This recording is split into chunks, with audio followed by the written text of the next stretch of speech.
Hi guys, it's NC Floor Guys here. Today we're going to show you how to glue down an engineered floor to a slab. Today we're going to be using a 5-inch oak with a stain, and it's also hand scraped, so it's got those little ripples on the top, which I really love. This is a very high quality engineered floor. When you get done with it, it's going to look amazing. Let's get started. So when I walk into the client's house, this is what I start with. So first thing we got to do is move this furniture and then tear out this carpet. When I tear out the carpet, I see something I wasn't expecting. Underneath the carpet, there's VCT, a vinyl tile that's glued to the slab below, which is okay. We can still glue down on top of that, but we have to do it the right way. You can see more information on the preparation you need to make for gluing down on top of VCT in another one of my videos. But for now, we're just going to buff off this glue that came off the back of the carpet, and that will prep our surface to begin our glue down installation. Once your VCT tiles are thoroughly buffed, they should look like this.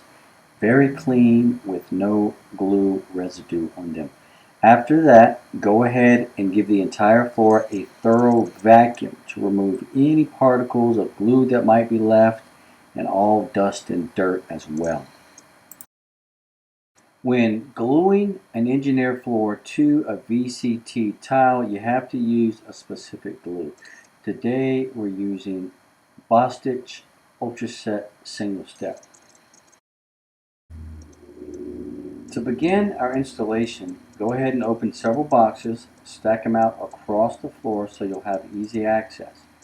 Now, on the left-hand side of the room, as you see here, you'll want to go ahead and pre-cut several stagger steps.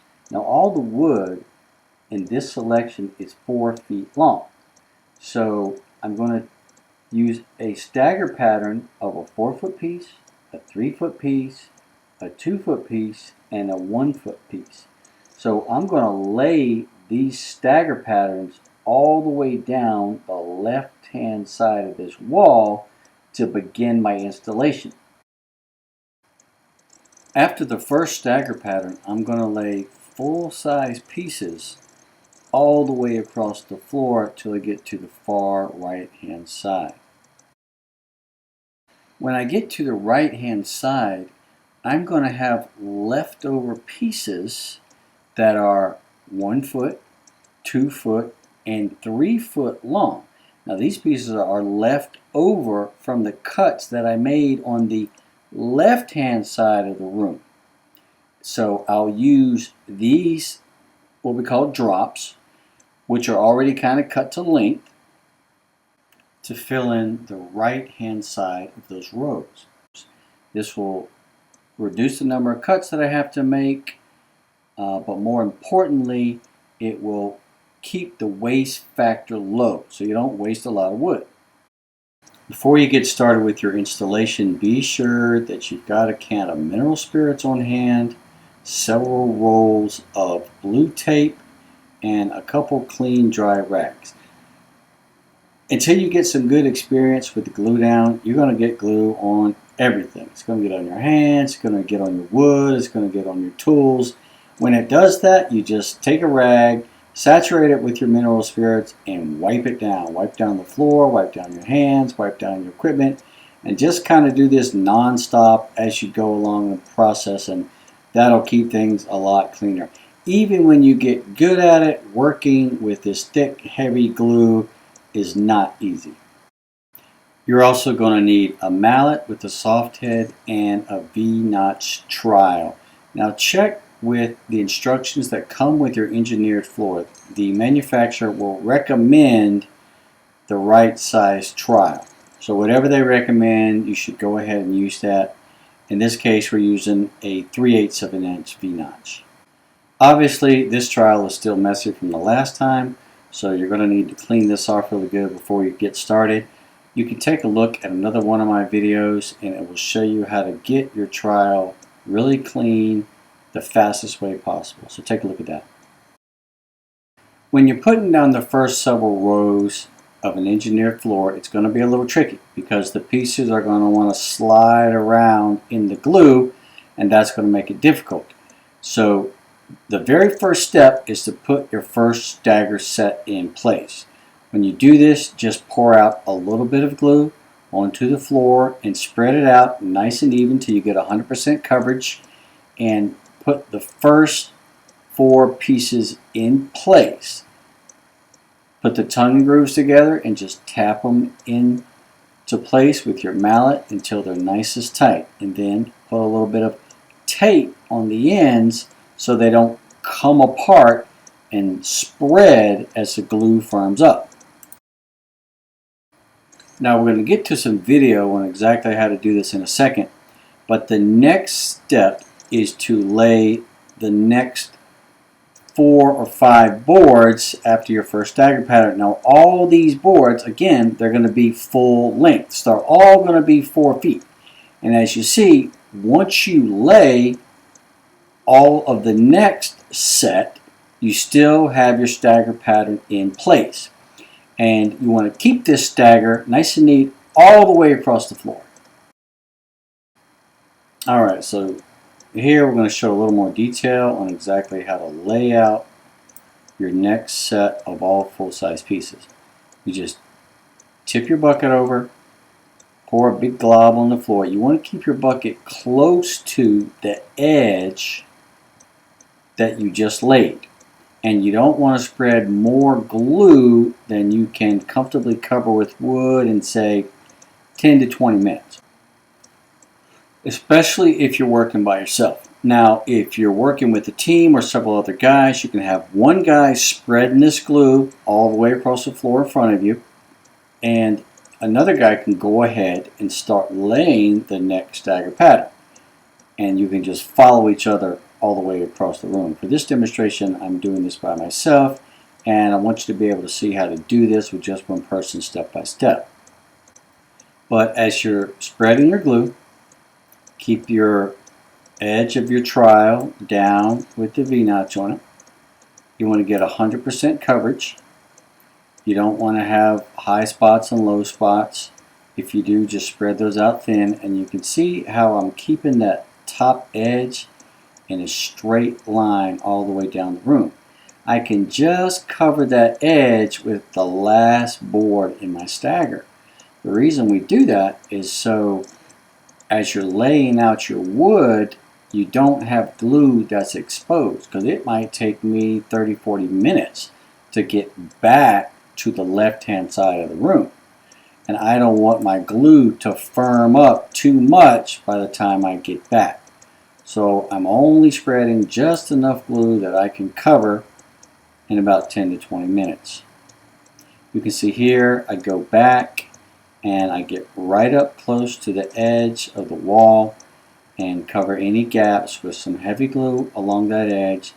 That way all your engineered floors stays tight, especially around the edges.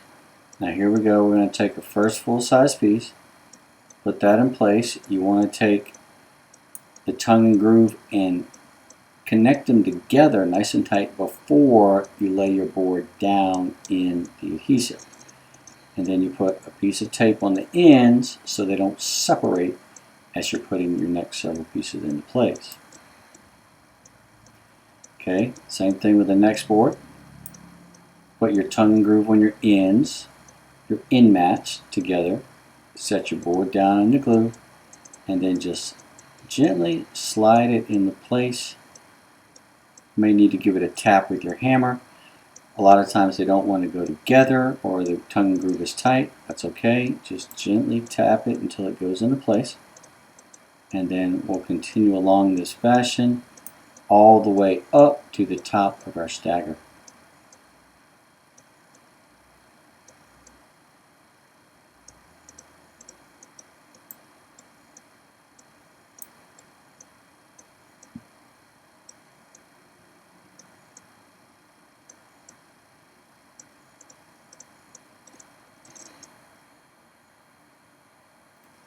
Speed these few up, but it's about the same.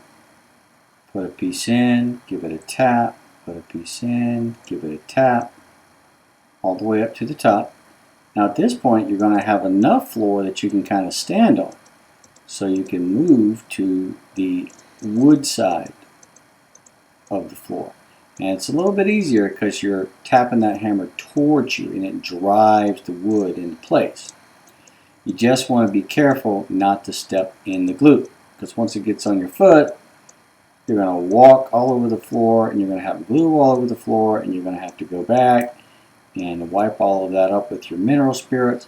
So just be double careful. Tap in that top edge nice and tight. Engineered floor usually has excellent millwork, so there shouldn't be any gaps. You want to get it real tight. And once you get it tight, you go ahead and put down some blue tape on your seams so your boards don't drift. Now here I want to show you a close-up. What you do is you put pressure on the front edge of that tape and then pull back. What that does is that pulls the front board back and tapes it into place to the board behind it. And this will prevent your boards from drifting apart while your adhesive dries up. In about an hour or so, that adhesive is going to get really firm and those boards are not going to want to move, but you want to leave that tape on all night. Continue across the floor in the same way until you get to the end. When you get to the far right hand side of the room, you're going to see your stagger pattern is still going to be in place. That's when we take those drops that we had initially and we'll use those to put into place here.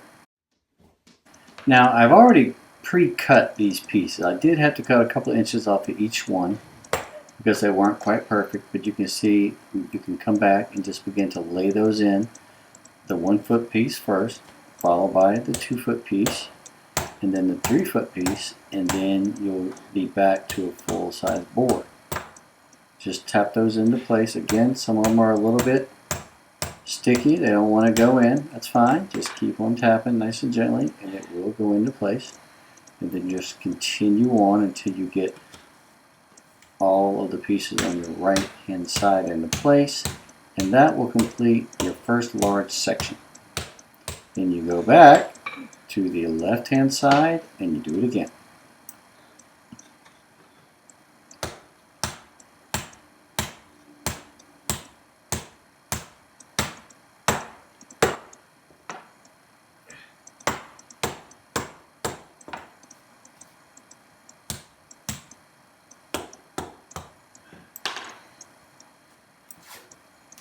Don't forget to put your tape on the seams, and you can see on the far right hand side I'm just going to put one big piece of tape all the way down, and that'll hold all those boards in place. Then you'll spread out enough glue to cover it with a stagger pattern, and then continue across the room that way until you get to the opposite side of the room. When you get to the opposite side of the room, you're going to have to cut that last piece to width so that it fits nice and tight between your last row and the wall on the other side. When you get done, you're going to see your entire floor is going to be laid and it's going to be covered in blue tape. So just leave the blue tape in place overnight, let that glue set up good. The next morning, go in, pull up all your blue tape, and then wipe down the entire floor with a rag soaked in mineral spirits, and be careful to get all the glue up off the floor. Once you do that, you'll be all done and the project should look something like this.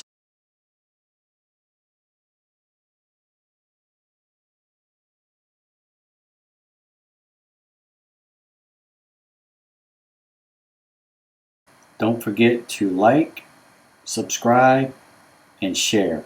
Good luck with your flooring project.